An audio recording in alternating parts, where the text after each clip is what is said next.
And it's my pleasure to welcome you to, as Kim said, what is the fourth in our 10-part series, Advancing Health Equity with Medical Humanities. So as Kim mentioned, this was a partnership between NYU, the NYU Grossman School of Medicine, and the Arnold P. Gold Foundation. Our initiative is part of the Foundation's Gold Human Insights webinar series, and we want to express our deepest gratitude to the Gold Foundation for their support and collaboration on this project.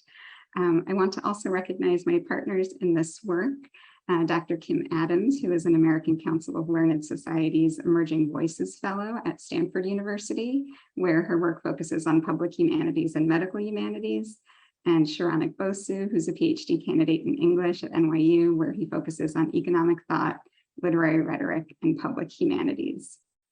So we're absolutely thrilled to have with us tonight Dr. Michael Ralph, Chair and Professor in the Department of Afro-American Studies at Howard University.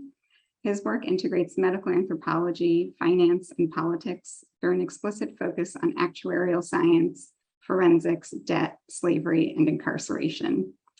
I was lucky enough to cross paths with Dr. Ralph when we were both at NYU, and he generously came up from the main campus to the medical school to teach a popular seminar closely related to the content he'll be covering in tonight's webinar. He's an author and filmmaker, having published numerous scholarly articles, and has 2 book projects in the works, including one entitled Life, which probes the secret history of how the US insurance industry affixes monetary value to human life, and how its structure and rationale builds on slave insurance. In tonight's lecture, entitled The Value of Life, Dr. Ralph will interrogate practices for inscribing the monetary value of human life, from antebellum protocols for insuring enslaved people to histories of incarceration. He'll show how these financial practices drew on clinical expertise and suggest how learning about these protocols can enhance clinical care.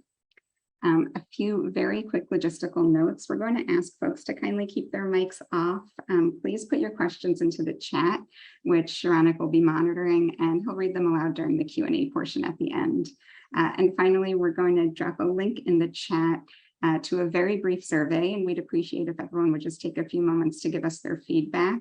And this is a necessary step for anyone who's claiming CME credit tonight. So if you're going to claim CME, just make sure you click that link and open it up in a tab so you have the opportunity to fill it out.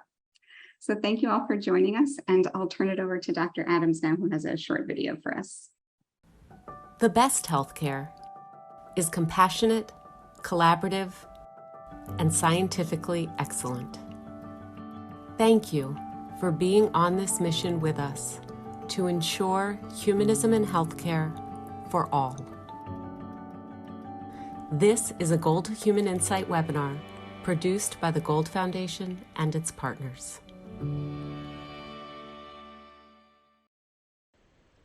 Hello, I'm Pia Pine-Miller, Senior Director of Strategy and Business Development for the Gold Foundation. The Gold Foundation created the Gold Human Insight webinar series to bring inspirational live and pre-recorded webinars to healthcare professionals and learners. Our 2022 theme is Renewing Our Commitment to Humanism. With the myriad of challenges facing healthcare systems today, including patient disconnection, clinician burnout, and even more challenges highlighted during this time of the syndemic of COVID and social justice issues, the Gold Foundation's vision of a better future remains more urgent than ever. Today's Gold Human Insight webinar is one in a series that is part of a special collaboration with NYU School of Medicine, which is an institution that is a member of the Gold Partners Council, a group of medical schools, hospitals, and healthcare systems that are leaders in humanism in healthcare. Thank you to our presenters and our audience for everything that you do. Today's lecture is the 4th in a 10-part series on advancing healthcare equity with medical humanities. These slides provide a description of the larger series and accreditation information from the NYU CME office. They are required for attendees seeking CME credit and are available to all who are interested through the Gold Foundation website. Okay, and with that piece of business out of the way, I'll turn it over to Dr. Ralph. All right, thank you, Dr. Adams. Thank you, Katie Grogan, and thank you, Sharonik Masu, for your uh, tremendous efforts and expertise and generosity in organizing this seminar. I'll jump right into it since I hope to get through my presentation and leave plenty of time for Q&A. So start with a policy register from the New York Life Insurance Company, and it will become clear how this relates to the broader topic, which has to do with the value of life, specifically the relationship between slavery and insurance in the antebellum US. As noted, there are a few different sort of objectives for today's seminar. One is to think about how protocols for assessing the monetary value of life draw on clinical expertise. Second, to recognize forms of medicalization that have justified incarceration.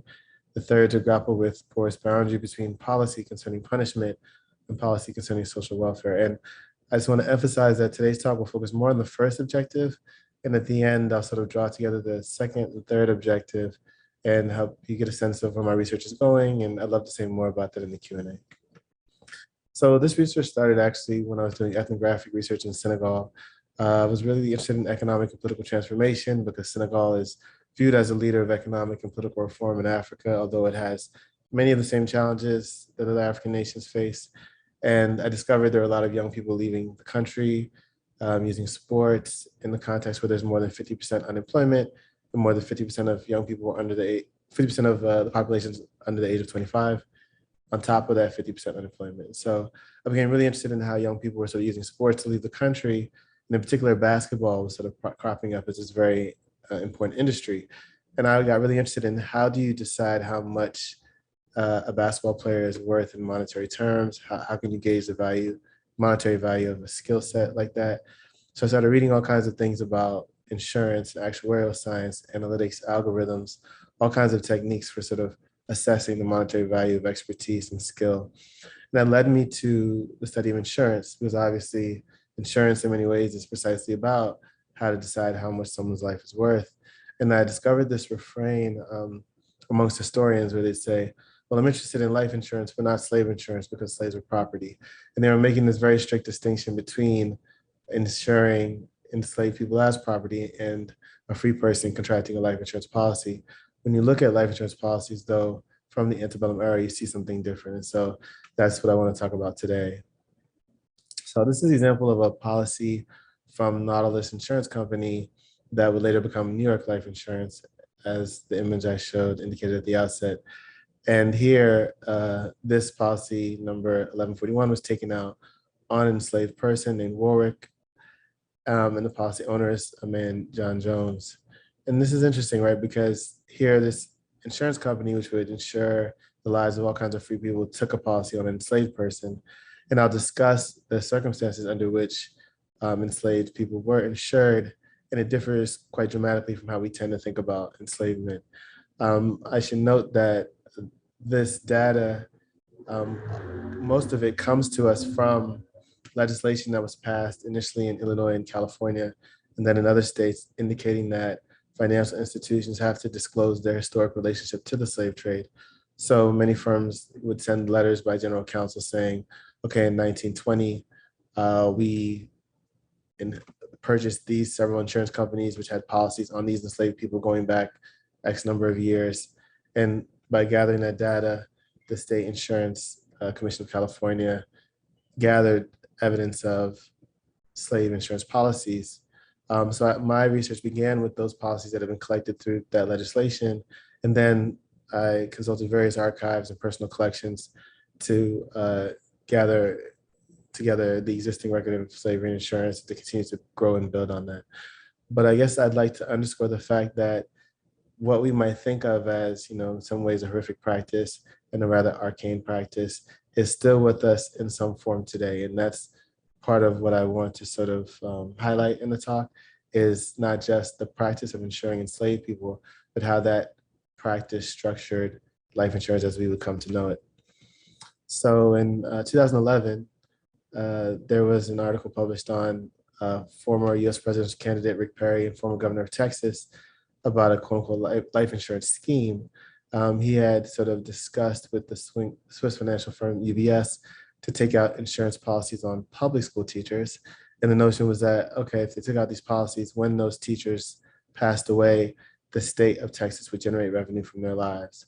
So, this was horrifying to many people. They would say, like, how could it be that the state of Texas could take out insurance policies on teachers? And why would Rick Perry think that anyone could take out an insurance policy on someone else? As it's been said before, there's a reason why someone else can't take out a fire insurance policy on your house, because they could just burn it down and collect the insurance, right? And one of the oldest, murder mystery plots is like someone getting married and their spouse dying mysteriously soon after that, and they discover there was some multi-million-dollar insurance policy. So, this kind of notion that insurance can create moral hazard or kind of create potentially incentive for someone to kill someone else is sort of one of the oldest narratives we have in literature. And I think perhaps what's the most disturbing part of this story is not that Rick Perry had this idea, but actually that it was not technically illegal. Ultimately, they did not go forward with it because of the public outcry. But in fact, part of my talk today is concerned with how could it be that it was actually legal if the state of Texas decided to insure public school teachers and collect revenue from their lives. For clinicians, I want to point out that there are versions of this insurance that we live with. Some of us will have these policies. There's a version of life insurance, corporate-owned life insurance, called key person insurance.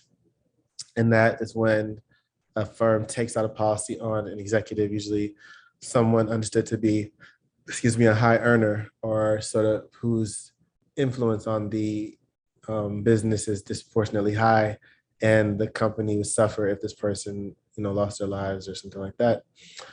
So there are hospitals who, for instance, will insure surgeons or top executives and things like that. So for clinicians, why it might seem, troubling that the idea of generating revenue from the monetary value of someone else's life, in fact, it's actually an essential dimension of clinical care, and that's something I'd be happy to discuss further in the Q&A. There's another version of it, though, that's sort of less prestigious. It's sometimes referred to as janitor's insurance or dead peasant insurance. And it occurs when companies take out insurance policies on rank and file employees.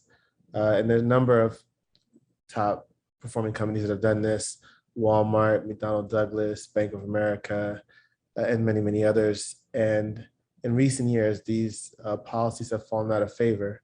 But for a time, many companies took out insurance policies on employees and then generated revenue from their lives when they passed away. And perhaps most disturbing, as this example indicates, the people who were carrying these policies, had these policies on their lives, or even their next of kin, not even aware of those policies. And sometimes, it would only be when the check was sent to the home of the deceased and their spouse or loved ones discovered the check. Sometimes it'd be sent by accident, actually. Like, these sort of insurance firm would send it to their home address rather than the address of the corporation they worked for, which really was the beneficiary of the policy. And that's how, their loved ones would discover that there was sometimes a multi-million-dollar policy in that person's name from which the family and loved ones did not benefit. And in this example, they're discussing what's sometimes called a Biatical insurance policy, which became really popular during the height of the HIV/AIDS pandemic, an epidemic in the 80s in particular, as sort of AIDS was taking the lives of many people at a very fast rate. There were insurance companies who sort of wanted to give people the opportunity to cash in on a life insurance policy. And so there was like a very high turnover for these policies. And in a kind of ironic twist, sometimes when these people did not die of AIDS, the policy, which had built up this tremendous store of value, became so valuable that the insurance company would want to kind of buy it back from the person, because the whole point of the policy was that it allowed them to collect life insurance, even if they only had it for a few years. But if they lived many more years, many decades, they would have this sort of extraordinarily valuable life insurance policy. But the practice of corporate-owned life insurance has been revised to some extent by something called the Pension Protection Act of 2006, sort of due to public outcry about this practice of companies insuring the lives of employees. Congress passed this legislation. And so in the past 15 years or so, it has diminished somewhat, but it's a practice that still occurs. And the legal rationale for it is part of what I'd like to discuss in the time that remains. So as I said, most of us are aware of the fact that it's not legal to take out a life insurance policy in someone else's life.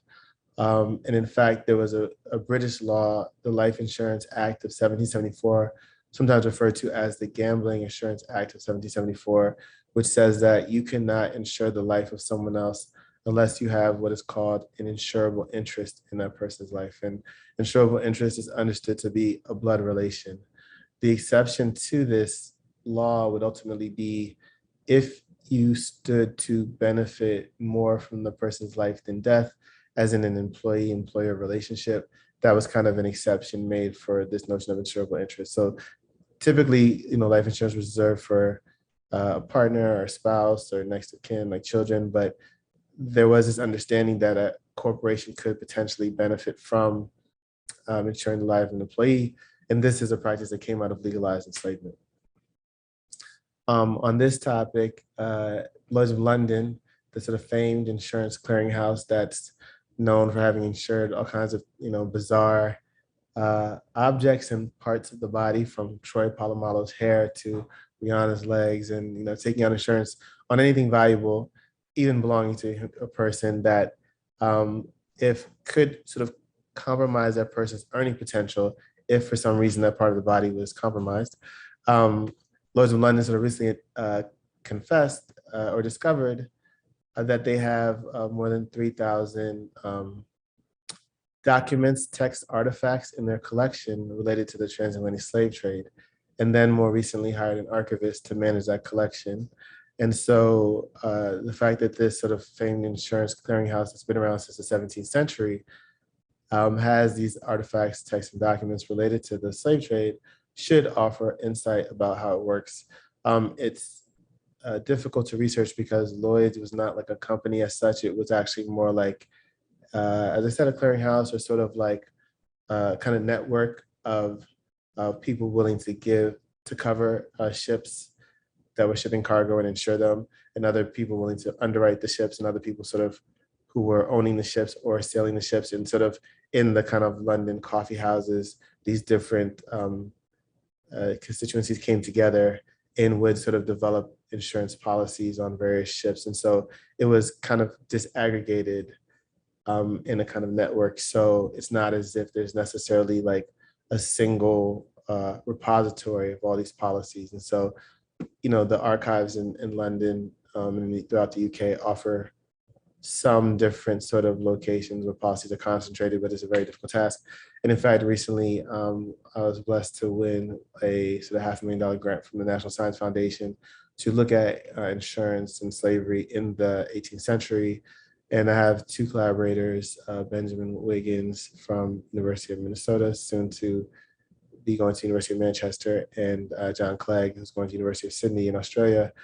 And we're sort of going to dig into this archive of insurance that was sort of largely responsible for underwriting all kinds of sort of early modern and modern voyages, insuring cargoes of enslaved people, and all kinds of other things.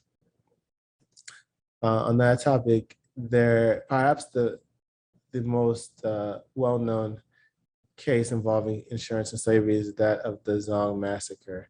And it's worth noting that when people think about slavery and insurance, they usually think about enslaved people insured as cargo. And so, and the Zong case involved Captain Luke Collingwood in 1781. He was a British sea captain. And on the Zong, they realized they didn't have enough water for both the enslaved cargo and the crew. And to survive the voyage, he decided that they would throw the enslaved cargo overboard because the cargo was insured. And so they made the decision to jettison 132 enslaved people. And when this came to light when they went to go collect the insurance indemnity on the enslaved cargo. And, when it became public that the ship captain had ordered these enslaved people thrown overboard, people were outraged that there could be such callous disregard for the lives of human beings. And Of course, slavery had been legal for many centuries, so it wasn't the fact of enslavement that sort of became a site of controversy. It was the fact that they weren't even concerned with exploiting these people, but really had such callous disregard for their lives, such that they could just discard them and then go collect the money. And this has been written about in a book by Ian Balcom, Spectres of the Atlantic and Histories of the Zong. And the poet Norisi Phillip actually did a poetry book based on the trial record and sort of cut up the sort of trial record and made some poetic musings about it. This case was so well known that the famous 18th century statesman, Lado Aquiano, himself formerly enslaved and an ethnographer of the slave trade, was writing about the Zong case as it was happening and sort of drawing attention to this sort of horrific event. Perhaps a lesser known but also interesting example of slavery and insurance involved Madison Washington, who had escaped from slavery and made his way to Canada, and then eventually came back to Virginia to try to liberate his wife from bondage. He was captured and then was put on a slave ship called the Creole. And in 1841, he led an uprising on the Creole, a successful uprising, and they sailed to British territories because they were aware that another slave uprising had done that the year before, a slave ship called the Hermosa. So when the Creole arrived in British waters, the British had already abolished slavery, so they were free. And then there was another case involving insurance because the people who had insured the cargo wanted to collect. And so ultimately there was this legal ruling that would have huge ramifications for slavery and insurance, and that kind of sets the stage for what I'd like to discuss. The judge ruled that they could not collect the insurance because when those enslaved people liberated themselves, they ceased to be enslaved people. The judge basically said that by liberating themselves, they demonstrated that they were human beings. And since the policy covered cargo but not human beings, they could not collect insurance on those human beings, because it was essentially a policy covering cargo, not a life insurance policy. And so that was interesting because it was as if these enslaved Africans sort of literally transformed their condition and even their legal status by liberating themselves. So it's worth noting, I think, that insurance is not figured prominently in many of the sort of classic works of the resurgent literature on slavery and capitalism. It's largely focused on cotton, in particular, sort of what's been called the Cotton Kingdom, the sort of tremendous industry in cotton in the 19th century Mississippi River Valley. And so, in much of this work, the argument is something that, slavery was a central part of capitalism, but the way that it worked was that by using coercion and violence to foster productivity, slavery was about squeezing as much value as you could from enslaved people by sort of beating them. And the more you beat them, the more they would be productive. And I think while this is certainly true of the way the cotton industry worked, in fact, in the thousands of records I've gathered on enslaved people who were insured, I've not found a single entry on an enslaved person who paid cotton who was insured. And so it's as if insurance was reserved for different categories of enslaved people, but not enslaved people that paid cotton, which was the sort of most familiar idea we have of slavery. Now, the context for slavery and insurance really is 1808. In 1808, the US outlawed the slave trade, but of course, slavery was legal until 1865. So between 1808 and 1865, there were only a few different ways that someone could acquire more slaves now that it was no longer legal to bring them into the country. They could kidnap them, as in the case of Solomon Northup, who famously was a free African-American man from Saratoga, New York, kidnapped and sold into slavery. They could breed them, and here we see a book dedicated to slave breeding, which took off after 1808, or they could rent them out. If someone had hundreds of enslaved people in their possession, and they might now rather rent them out than to sell them, because if they can no longer bring slaves into the country legally, they wouldn't want to lose the supply they had because they could not replenish it easily. So they would rent them out. And it was precisely the renting of enslaved people that led to insurance, because when enslaved people were rented out, their owners would insure them because they didn't want to lose the value of the lives of the enslaved people in their possession while they were working for someone else. Like if they were injured or died in someone else's possession, they lose this valuable asset. So they would first insure them before they rented them out. And that's sort of where the industry of enslavement comes from. But for the clinicians, I think both insurance and breeding are sort of worth looking at in tandem, because they speak to sort of two different sides of the same coin. They are essentially about what does it mean to try to replenish the supply of enslaved workers. Either you have to kind of grow that demographic, or you're sort of renting out and hiring out that demographic. So I'll talk about breeding for a second before returning to this question of insurance. I'm sure all of you are familiar with J. Marion Sims, who's in many ways understood to be the father, quote unquote, of obstetrics or gynecology, celebrated medical expert. And by now it's well known that he also experimented on enslaved women. And this was from a monument honoring him. Here's a portrait of J. Marion Sims. And in particular, in the book Medical Bondage, it sort of goes into detail about J. Marion Sims's life and legacy. He's a prolific writer, we're reminded. Wrote about, published in a range of topics, worked on both enslaved Black and white patients, understood to be a transformative figure, both in his writings and also in his designing of instruments.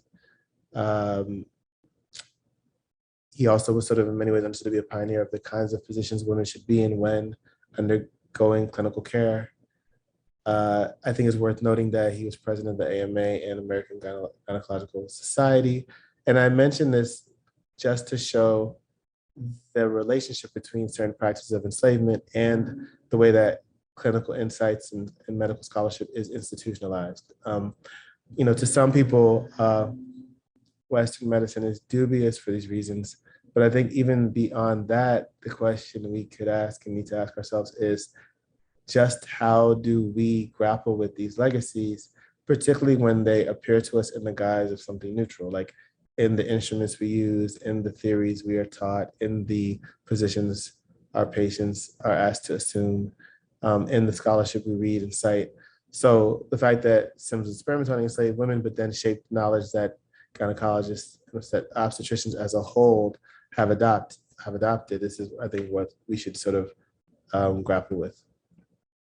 Here's an illustration of a woman being examined by Sims. But I also think that in some ways, these illustrations and some of what's said about Sims can overlook the fact that enslaved women also worked with and for Sims. So they were not merely the objects of clinical gaze or the objects of the scientific investigation, but in many ways, they were also pioneering techniques of surgery and examination and evaluation. In the 19th century, often a doctor's track record was based on, and their reputation is based on their track record. So if they had delivered a lot of babies successfully, they would be highly regarded, and no one delivered more babies than some of the women on plantations. So they, as midwives, as clinicians, really pioneered a lot of the knowledge as well, and we're not merely the objects, although that's how they're depicted and often understood. Also, I guess it's worth noting that some of the first hospitals for women were actually slave hospitals and things like that. So, this, I think we can go back to the literature on slavery and capitalism and see, besides techniques of accounting and tremendous productivity around labor, we can see both the role of clinical care and then also the role of insurance as a particular kind of industry. And there's an intersection there because actually before enslaved people were insured, they were often given medical evaluations just to sort of gauge how productive they would be as workers in someone else's care and to kind of establish a record of their sort of soundness of body and mind before they were rented out. So clinical evaluations actually played a central role in this kind of capitalist accounting process. I wanted to note that in some of the records, there was actually an entry for a nurse. And given what I've said about the women who supported Sims, it's worth reflecting on this. It's hard to say without more information what kind of nurse this is. It could be a wet nurse, just someone who's nursing a newborn, or it could be a nurse, as in a kind of medical expert of one kind or another. But either way, these women had such expertise that they were rented out to other plantations or firms and insured. So in some ways, the monetary value underscores the tremendous expertise they were thought to have. So several years ago, I collaborated with a cartographer at Yale University, Will Rankin, to sort of translate the data I've been collecting from state insurance archives and elsewhere into some graphics. And you can see the geographic distribution of policies on enslaved people. And I'll come back to that, the occupations you see listed, but you see that we see a lot in the Chesapeake region. We see a lot in coastal South Carolina, coastal Georgia. We see a lot in sort of the Midwest, in coastal areas and urban areas as well. And then we did a graphic and a pullout for Foreign Policy magazine, which developed the maps further and even offered some analysis about the values of enslaved people based on the few policies we could find that actually were cashed in. And here you can see both the different occupations and the different companies that benefited from policies on enslaved people. And so what this means is not necessarily, as in the case of Nautilus, that all of these companies had these policies going back to the antebellum era. It also could mean that they acquired these policies over time. So in the case of Nautilus, which became New York Life, Aetna, and AIG, which was once US Life. Yes, Nautilus became New York Life, Aetna and AIG became, started off as US Life. All three of those companies exist today, and they have both had, they've either had policies going back to the antebellum era, or they acquired companies over time that had those policies. The Baltimore Life Insurance Company is different because it folded after emancipation, but it had at one point the most records of any company on enslaved people who were insured. So it sort of had cornered the market. And often companies were reluctant to take policies on enslaved people. And so Baltimore Life Insurance Company kind of decided to kind of step into that arena and dominate it. And the reason why insurance companies didn't want to carry those policies was because they were wary of trying to assess the risk. They realized, okay, enslaved people are subject to all kinds of hazards and dangers. Is it really lucrative? But what Baltimore Life realized was that, in fact, it could be quite lucrative because enslaved people are arguably the only kind of property whose value accrues over time based on expertise they learn. So, you know, while the productivity and value of the plantation slaves who picked cotton diminished over time, the value of workers in these industries increased over time. So I want to go to the slide which discusses in detail all the different kinds of policies, different kinds of occupations these enslaved people had. And first, I'll say I built this site, Treasury of Weary Souls, which is now the most comprehensive ledger of enslaved Africans working in American industry. Is at one point it had over 1,300 policy records. It's now under construction to add even more records. I recently found several thousand more policies. And it was built by a firm based in Boston, Resilient Coders, which trains young people who are quote unquote at risk or formerly incarcerated for jobs in the tech sector. And when you look at this, you see the broad range of occupations, and it kind of breaks down to three categories. Insured enslaved people usually worked in hazardous and lucrative industries like steamboats, railroads, coal mines. They were artisans like blacksmiths and cobblers, masons, or they were bureaucrats like household managers, clerks, drivers. And you look at the Treasury site when it's working, you can see the name of the enslaved person, Harry, where they were enslaved, Alabama, the owner, H.M. Wheat, and the occupation, blacksmith. And also the Baltimore Life Insurance Company is a company that held that policy. So if you look at the bottom here, the color code shows you the different occupations, in this case, blacksmith. Or you could look at it based, and you see at the bottom of this screen, based on the companies that hold the value of these policies.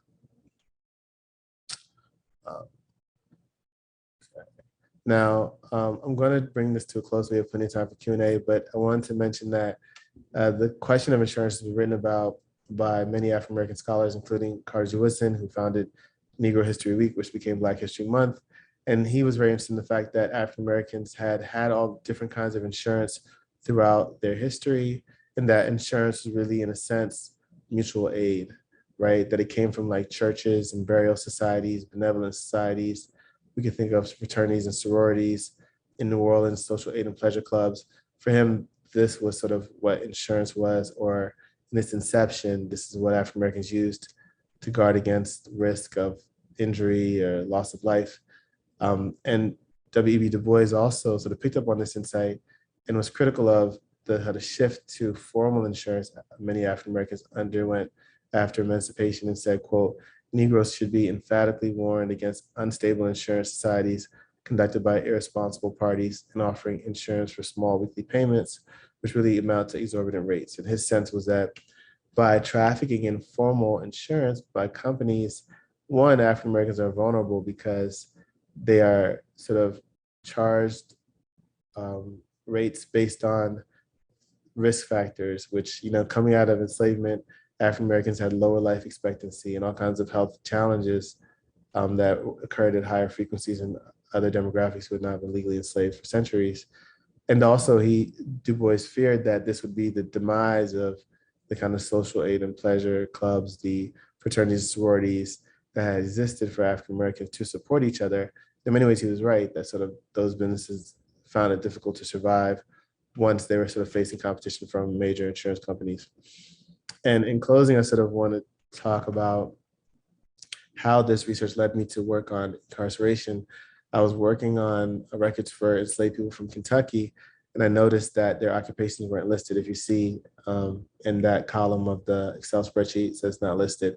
And so I was doing archival research to figure out what they might have been doing. What would these enslaved people have been doing that they were insured in Kentucky? And I found out they were working in hemp. And then I found a memo from the warden of the prison written to the governor of Kentucky saying he did not want to farm hemp in the prison anymore, even though it had been the biggest source of revenue for 3 decades.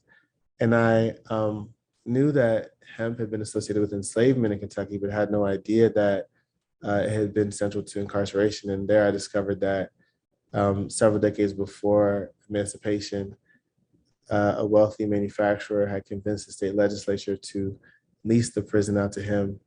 And he introduced hemp to it and had free citizens working in a form of labor that had been reserved for enslaved people until that juncture. And so right now I'm working on a kind of graphic book that describes that story, and I'd love to talk about it in Q&A or in another seminar. But it's kind of interesting because it sort of picks up on this idea Ava DuVernay develops in 13th, that the 13th Amendment did not abolish slavery. Instead, it says you can be enslaved as long as you're first convicted of a crime, because it says you cannot be enslaved unless you're convicted of a crime, which is another way of saying you could be enslaved if you're convicted of a crime. But I'm arguing that this did not start with the 13th Amendment, but it actually started several decades before by having white people who are incarcerated be subject to this form of labor that had been reserved for enslaved people until that juncture. So with that, I'll conclude my presentation, and I very much look forward to your questions, comments, and insights. Thank you for your time. Thank you so much. Thank you. Okay, so now we will turn to questions. And if there are no questions, I'll just call on people. Once again, to remind you, please type in the questions in the chat and I will read them out. Maybe I can ask a question while people are thinking of their questions. So my question for you is, what percentage of the enslaved population was insured in this way? Great question. So I would say it's hard to say exactly because most of the records have been lost to history, but it looks like 10 to 15% of the total population of enslaved people was these enslaved people who were insured. And so on the one hand, someone could say, okay, 15% it looks about 15%, just based on how the policies were numbered, because you can sort of try to figure out what policies existed by seeing where the gaps are in the numbers. But someone might say, okay, that means 85% of enslaved people were actually not, like they were plantation, like cotton picking slaves or that kind of thing, right? But I think what it reveals is not just the number overall, but that the enslaved people who were insured were working in the chief industries of the time. So it's as if every major industry had enslaved people working in them. And those are the enslaved people acquiring those skills who were later rented out and insured. So it's not just the numbers, but their centrality to those industries. So for instance, enslaved people who were insured worked on steamboats, right? And they were manning the engine, cooking, serving people. They worked in the coal mines, railroads. They worked as carpenters on docks in coastal areas. So virtually every sort of emergent industry had a significant number of enslaved laborers, so I think that's revealing. I wonder maybe you could spin out for us a bit how that changes the arguments that have been made about the history of slavery and capitalism. Yeah, thank you. So first I'll say, one thing I think is very important is, so Americans were actually very reluctant to even traffic in life insurance. Like for a long time, people thought of the human life as sacred and were wary of putting a monetary value on it. And so even for ordinary, free citizens, in times of crisis, they look to their neighbors, they look to their community, their church communities, things like that. And it really was with the industrialization in the 1830s and 40s, people moving to cities and leaving behind those kind of agrarian networks, that people wanted some security for their families in case they died while they're in the city working in this job or something like that. But also, as I said, so that was like 1830s and 40s when people started taking, insurance in large numbers. But enslaved people were insured starting from 1808. So that means that for several decades, there was actually a trend in sort of trying to insure enslaved people, even before most ordinary people were insuring their own lives. And then the fact that it didn't become that big until, for ordinary citizens until the 40s and 50s really suggests that around the same time when legalized slavery was coming to an end, like 1865, ordinary Americans became increasingly interested in using insurance for their own lives. So usually we think of the end of slavery, the end of legalized slavery, as the birth of free society. But this suggests that the end of legalized slavery was sort of marked by a transition to life insurance. And life insurance is not really emblematic of a free society, actually, right? Because what essentially life insurance is about is a hierarchy in the value of our lives. Like we may say we are all equal to each other, but to an actuary or underwriter, our lives are not equal. Like this person who dies will be worth several hundreds of thousands or millions of dollars to their family. This other person may not be worth much at all in monetary terms. And this comes out in times of like fatal accidents, like, let's say 911, when, some of the people who died in that tragic event owned hedge funds and were worth billions of dollars. Some were servers in restaurants in the World Trade Center and had probably no life insurance policies at all. And then the question is, well, how do you compensate the families? Because it was Congress that decided how much money would be put up and who would be compensated. So in that moment, it's very clear that one person's life is worth billions of dollars, the other person's life is worth not much. And I think what's significant about life insurance as well, just to kind of close, is that the value of your life in monetary terms is based on confidential information, like projected future wages, health factors, risk factors. So there's not the same opportunity for contestation that there is in slavery, right? Because in a slave auction, you can say this person's worth $600, this person's worth $500, this person's worth $900. The calculus and differential understanding of the monetary value of people's lives is very public and obvious. But in today, we are not equal to each other in monetary terms, but don't really know the scale of the inequality because it's based on privileged information. We have some questions. First question is about disability insurance, whether it existed for enslaved people. And then another question, can you talk about whether there is a way to change the way in which we think about life insurance to be more just, or is a concept inherently unjust and needs to be discontinued? So disability, this is a good question. The policies on enslaved people were usually designed to cover the value of the asset if they died or something like that. There was not the sense that it would cover just like an injury or something like that. Sometimes you see, even in the absence of an insurance policy, like a court case about an enslaved person being rented out to someone else and then getting injured or sometimes dying in that person's possession, and you see like litigation about it, but there was not disability insurance for enslaved people that I'm aware of. But I think the notion of workers in select industries becoming injured is sort of an insight that in many ways was shaped by slavery, because one of the categories of enslaved workers that was insured was coal miners. And there would be in the 20th century a lot of contestation around the injuries that coal miners are susceptible to, like respiratory illness, things like that. Whether insurance can be sort of reformed, revised, or needs to be discontinued is a great question. It's been said that, anything that could have a risk attached to it could have an insurance policy. Like, not only do we have car insurance, but I've seen like car repair insurance. Like, let's say your car's in the shop for repairs, and if the repairs don't arrive in time, you can collect on the policy. Or we can think of all the sort of many travel insurance right there, not just sort of, there's all kinds of insurance, and it proliferates all the time. And I think that insurance generates so much potential for capital accumulation and creates so much room to maneuver that it's hard to imagine people wanting to abolish it. There's billions, if not trillions of dollars being made in that industry. But I do think it's worth noting that that in the, let's like say, we think about protest movements that are critical of rampant capital accumulation. Let's say Occupy. The language in Occupy that people use when they're critiquing capitalism was mutual aid.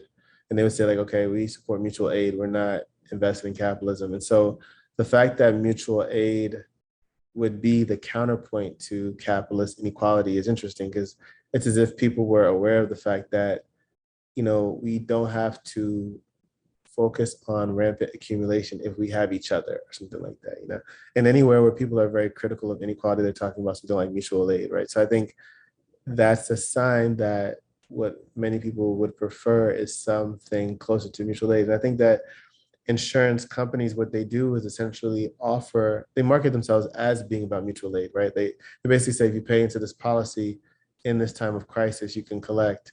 And then in the time of crisis, often people are denied coverage, right? And insurance companies have teams of lawyers whose job it is to deny coverage, even though they present themselves as being available to people in times of crisis for mutual aid. We have a message for you, not a question, but we have a message for you for your really enlightening presentation about.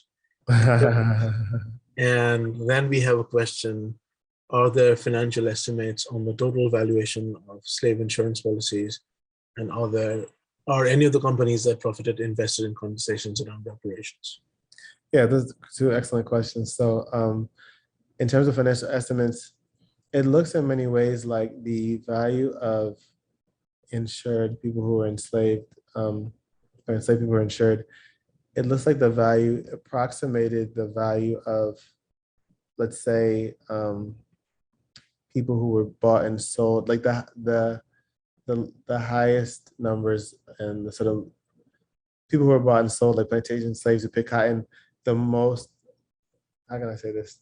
The ones that are most valuable, it's as if the ones who are insured approximate that same value. So in a way, it was just a different revenue strategy. So let's say at the height of the cotton kingdom, if an enslaved person could be bought and sold for like $1,500 or something like that, it's as if someone else who's like an enslaved person working in a coal mine being insured, they might be insured for one company for a policy worth $500, and then later for another policy worth $200, and then later for another policy worth $100. And you'd see like in the life cycle of that person being rented out and insured, it would total $1,500. So I think it was a kind of different strategy, revenue stream, but the financial estimates are kind of similar. So there are some, but the archive is kind of piecemeal, and most of what we know comes from the Baltimore Life Insurance Company, since it had cornered the market in the antebellum era, although the recent policies I've discovered also do have some financial information that I'm still working out calculations about. And in terms of reparations, there's been some reporting on this, like New York Times did an article on slave insurance.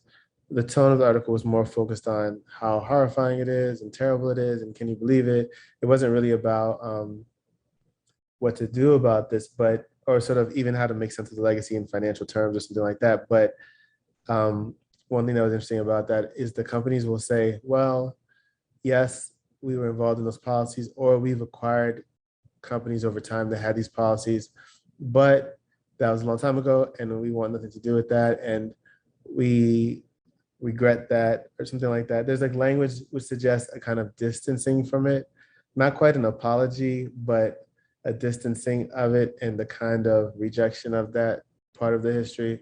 But my question is always, well, if you want nothing to do with that legacy, why not transfer the value of the money you accumulated from those policies in today's terms? That would be a way to shed the legacy, to actually transfer the value. But instead, there's just kind of some lip service to not wanting to be associated with the legacy, or not wanting people to think of them as sort of endorsing that legacy.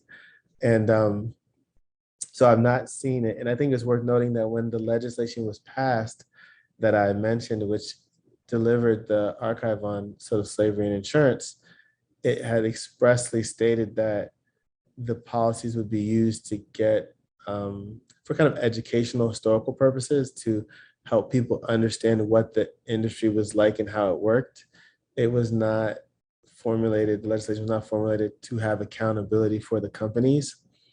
But there had been other legislation around insurance that was specifically aimed at having people recover the value of policies. For instance, about a decade before that legislation, there had been like a Holocaust era insurance legislation, and it said that, well, there are many people who benefited from stolen policies from people who were victims of the Holocaust, and the project was to recover that history.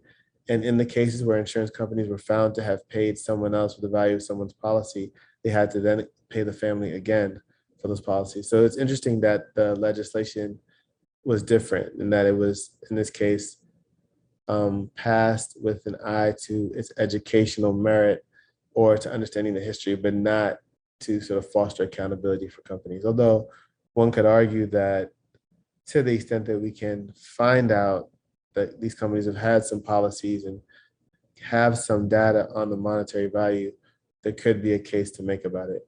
One thing that's challenging about that is that it's hard to know who the enslaved ancestor is connected to. Often we only have the first name of the person. So even if you know your ancestors were enslaved in that exact same place, maybe by that exact same family, how exactly do you know if that's, your ancestor, if that all you have is the first name or something like that? So I think there are a lot of challenges, but there is one example of someone who does have a connection to that legacy concretely, because in Virginia, near the Midlothian coal mines, some of the founders of a church, a Black church in the area, were also some of the enslaved coal miners who were insured. So there is a kind of intergenerational continuity around that specific region and that specific history.